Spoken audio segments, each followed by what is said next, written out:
इनका कोई अनुमान भी नहीं लगाया जा सकता। सीमातीत त्याग तितिक्षा के कारण जीविकोपार्जन की समस्या तो नित्य का एक खेल ही बनकर रह गई थी।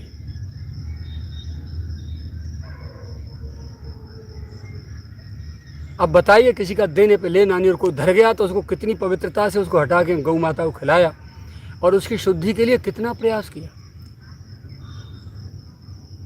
ये व्यक्तित्व किसी को कष्ट दे सकता है?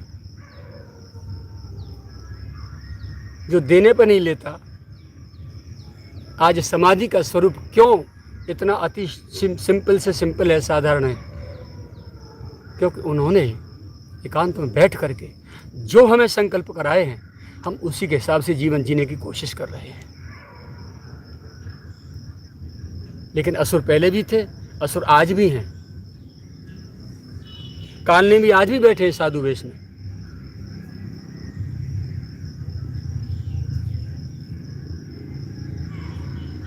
जीवन में कोई नियम उल्लंघन नहीं हुआ। एक नियम उल्लंघन हुआ है, माता बहनों के पास बैठना, उनका आवागमन। और उसका मुख्य कारण ये रहा कि हमको उल्टे सीधे छेड़छाड़ में यहाँ से उठा करके जेल पहुँचा करके स्थली को कब्जा करने का षड्यंत्र जिन काल नेमियों का चल रहा था, उसे बचाने के लिए ये नियम में थोड़ी शिथिलता स्वीकार की गई है, न कि हम पथभ्रष्ट हुए हों। पहले भी निवेदन कर चुका हूं, बहुतों की जिज्ञासाएं प्रश्न खड़ा कर रही हैं। बहुत से लोग ये भी कह रहे हैं कि तुम्हारे में बाबा के लक्षण क्यों नहीं आए, बाबा के साथ रहे हो तो। अबे मूर्ख के बच्चे हो, संत की कसौटी, संत का संकट और संत का जीवन तुम्हारे फरिश्ते भी नहीं समझ सकते। नितांत एकांत में मौन जीवन की साधना गई है उनके आदेशों के अनुसार। भिक्षा आगे तो ठीक, नहीं तो वो भी नहीं। जो शरीर आज तक किसी के आश्रम का पानी एक घूंट तक जिसके उसमें नहीं गया, लेटरिन के हाथ तक जिसने नहीं धोए, खाना पीना तो बहुत दूर की बात है। उस ऐसे महान व्यक्तित्व के इस लाडले बालक को बदनाम करने के लिए, उखाड़ के फेंकने के लिए षड्यंत्र रात दिन लगाए जा रहे हैं, चलते आ रहे हैं। किसको बताऊं, कौन सुनेगा, कौन विश्वास करेगा? बाहरी क्रिया में तुम्हारी बुद्धि बाहर तक सीमित है, तुम भीतर तक उतर नहीं सकते। तुम्हारी सोच ही बाहरी है, बहिर्मुखी जीव हो तुम। छेड़छाड़ में फंसाने के लिए कितनी महिलाएं समाधि के आसपास घुमाई, यही पेशाब कर रही हैं। मैं परिक्रमा कर रहा हूँ, कुटिया के दरवाजे पे मेरे पे रात में दिन में एकांत में आके पेशाब कर रही हैं। कोई एक पूजा का ढोंग कर रही है, चबूतरा गिरिराज जी बगल में, और एक महिला पेशाब कर रही है। बाबा जी बोले तो सही, कुछ बोले छेड़छाड़ में उसको भीतर करें और स्त्री को कब्जा करें और ऐसे महान व्यक्तित्व को अच्छी तरह से कैश करें। मेरे पास तो समाधि स्वरूप है यहाँ, उनका चाहता तो इस समाधि सौंदर्यीकरण के लिए निर्माण के बहाने से कितने अरबों की संपदा में प्राप्त कर लेता, यहाँ क्या कर लेता। लेकिन मुझे पता है, कंठी दे करके जो संकल्प कराए थे उन्होंने एकांत में बैठा करके, मृत्यु हो सकती है, उनके साथ कोई समझौता नहीं हो सकता। जब महिलाओं का आक्रमण बार बार रात दिन हो रहा है मेरे ऊपर, मेरे नियम है कसौटी, महिला की शकल भी दृष्टि पड़ जाती थी, मेरे को उल्टी होती थी, महीनों तक दुर्गंधी आती थी मुझे मेरी सांस में होकर के। तब कुछ स्वजनों ने भी, यहाँ के लोगों ने भी सलाह दी और मेरी पूज्या जननी भी, पूज्या जननी को मैंने यहाँ रखा। उन्होंने कहा भैया ये तुम्हें फंसा देंगे, स्थली भी कब्जा कर लेंगे, तुम्हारी जेल भी करा देंगे, तुम्हारी बदनामी भी होगी, तुम्हारी साधना भी छूटेगी, बाबा का नाम भी बदनाम होगा इसमें।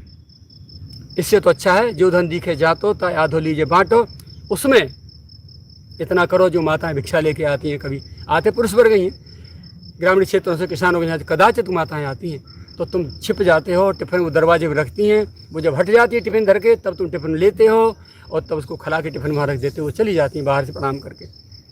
इसमें थोड़ी शिथिलता रखो। नारी का हथियार नारी ही है। इनके बीच में बैठो, ये जो तुम्हें पोषण दे रही हैं, ये तुम्हारी माँ, मातृत्व लिए आती है हृदय में, इनके बीच में बैठो और इनके द्वारा उनकी ठुकाई करवाओ, उनमें जूते लगवाओ, जो तुम्हें यहाँ से हटाने के लिए तुम्हारे सामने आके नंगी होकर के पेशाब करके बैठ रही है, जो पैसा दे करके नारी मात्र मेरी इष्ट है, लेकिन भगवान श्री राम ने भी कहा था ना, नारी पे, ब्राह्मण पे, साधु पे, देवताओं पर और निर्बल पर हम हथियार नहीं उठाते हैं। उसी वंश का ये शरीर है। राघवेंद्र सरकार के कुल में जब पैदा हुआ है, ये वही ब्लड है। नारी मात्र वंदनीय है, लेकिन जिस मानस में ये बात भगवान श्री राम अपने मुख से कह रहे हैं, उसी मानस में 4 नारियों को घसीटा गया है। अब गिन लीजिए आप, मैं बता देता हूँ आपको, जो मर्यादा की स्थापना के लिए आए, और मर्यादा की स्थापना में कोई भी यदि बाधक है उसको हटाओ आगे से, ये उनका एक सिद्धांत भी रहा था। सबसे पहले ताड़का कृष्णावतार में कौन घसीटी? पूतना।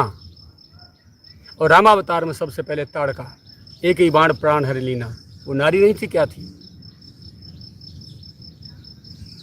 आगे चले, बनगवन होता है, सोने रिपुहन लखी नकसिक खोटी, लगे घसीटन धर धर झोटी। डार कर रगड़ रहे हैं उसको शत्रुघ्न कुमार। कौन? मंथरा। अयोध्या के राजभवन में भरत दयानिधि दीन छुड़ाई, और कौशल्या पे गए 2 भाई, रगड़ा। तीसरा आगे चले,